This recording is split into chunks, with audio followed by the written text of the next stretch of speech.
देश रो रहा है, मेरा देश रो रहा है, मेरा देश रो रहा है, मेरा देश रो रहा है।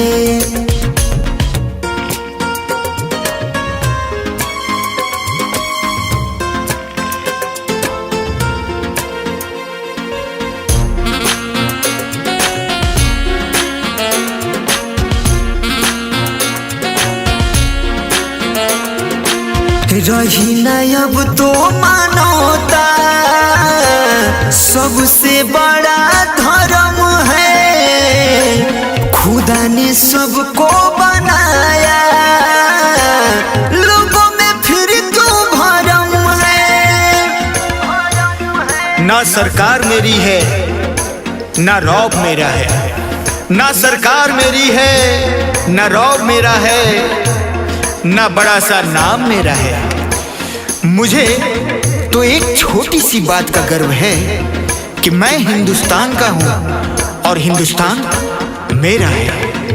बहे खून जैसे पानी, हुई सस्ती जिंदगानी, बेमौत मर रहा है, मेरा देश रो रहा है, मेरा देश रो रहा है, मेरा देश रो रहा है, मेरा देश रो रहा है।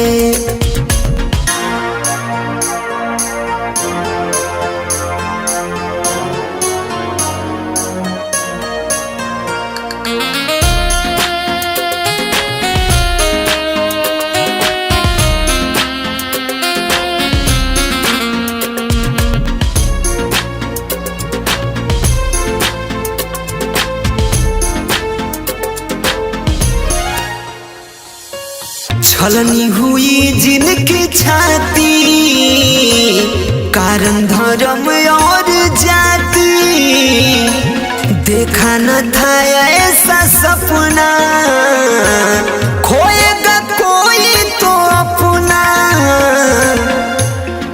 ये पेड़ ये पत्ते ये शाखें, ये पेड़ ये पत्ते ये शाखें भी परेशान हो जाए अगर परिंदे भी हिंदू और मुसलमान हो जाए, मुसलमान हो जाए, मुसलमान हो जाए। हुई जंग की सब तैयारी, पाकिस्तान की अब है बारी, मेरा दिल कह रहा है अब चढ़ाई हो रहा है, पाकिस्तान डर रहा है, अब चढ़ाई हो रहा है, पाकिस्तान डर रहा है।